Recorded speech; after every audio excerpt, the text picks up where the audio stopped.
Hey guys, welcome back to Mentorship CEO. If you're new to the channel or you're returning and haven't subscribed yet, guys, hit that subscribe button. Also follow me on Instagram, mentorship.ceo. That's mentorship.ceo. It's going to be on the screen. Now, in today's video, I'm going to be discussing the Omega Swatch collaboration, the Omega Speedmaster MoonSwatch. Now, this watch was released 2 days ago on the 26th. And I made my predictions a day or two prior to what I thought was going to happen. Now, we're gonna get into whether or not my predictions was correct. Let's get into this video. So guys, my predictions was right. Like, that's not a surprise. I'm always right. The point is, every point that I made in that previous video, if you guys haven't seen it, you guys can watch it afterwards, that the watch was going to be hyped. The watch was also gonna have mixed reviews.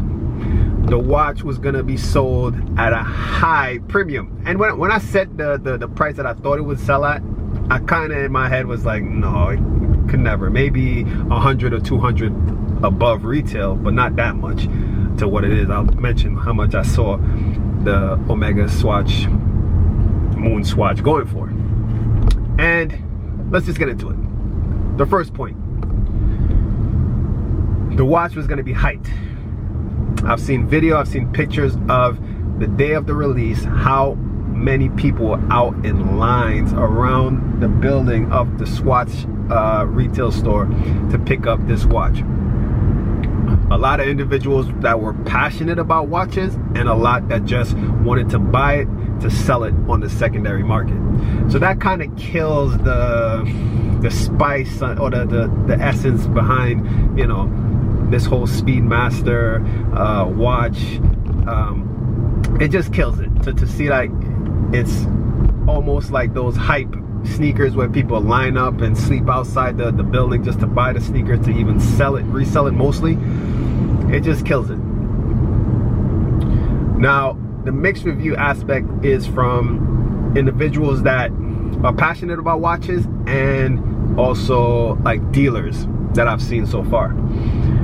And some are just in the middle where they're just like, hey, we see the good and we see the bad in this watch. Especially it being an Omega watch. They're wondering, why did Omega have to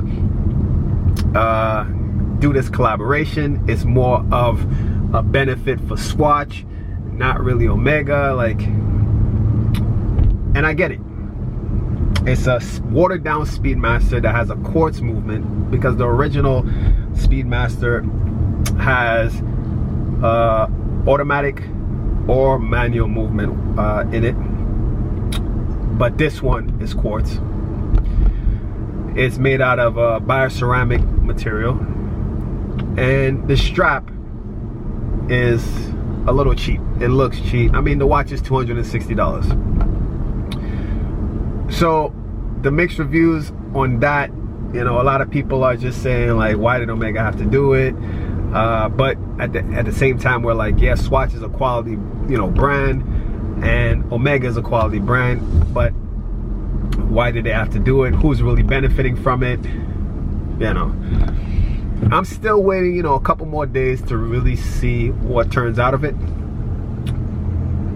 I've seen prices, this is another point, prices on the secondary market. That's people who just bought the watch at retail for $260 and try to sell it on eBay or OfferUp, where I've seen prices $1,500, $1,600 US, which is ridiculous. I would get it if it was maybe like, okay, the watch is $260 retail and you try to sell it on the secondary market for maybe like $500, $600. I get that. But $260 to $1,500, I really want to see if these watches sell at this price. Maybe some people will buy it because they don't want to stand in the lines and deal with the nonsense, and they really wanted to watch. I don't know. So my predictions was right. I was able to actually feel one of the watches in my hand, and it did feel cheap. but it's what I expected. That's the thing. Like, you pay $260 for a watch. It is what, you know, the price says it is gonna be. It's not really a $1,600 watch that feels like a toy watch, you know. My one point that I want to repeat is that I wish they would have it in a different size, not just the 42mm size, which is pretty big.